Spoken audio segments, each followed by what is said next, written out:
मासाजोगा गावामध्ये सरपंच संतोष देशमुख यांचा निर्गुण जो खून झाला, या प्रकरणाची सुरुवात एका दलित मुलाला मारलं कंपनीच्या गेट समोर म्हणून हे सरपंच संतोष देशमुख गेले होते हा वाद सोडवण्यासाठी, आणि नंतर त्यांना निर्गुणपणे मारलं हे स्पष्टपणे राज्यातील जनतेला माहीतच आहे.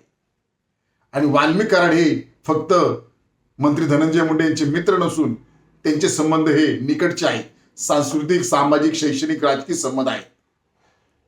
आणि या प्रकरणामध्ये संतोष देशमुखला न्याय मिळावा, त्यांच्या कुटुंबाला न्याय मिळावा यासाठी आम्ही सर्वजण मागणी करत आहोत. परंतु या प्रकरणामध्ये दबावगट निर्माण होऊ नये यासाठी मंत्री धनंजय मुंडे यांचा आम्ही राजीनामा मागत आहोत. तरी पण नामदेव शास्त्री यांनी मंत्री धनंजय मुंडे यांना संतपदी पोहोचवलं कसं याचं उत्तर महाराष्ट्र राज्यातील रयतेला द्यावं अशी मागणी आम्ही आपणास करत आहोत.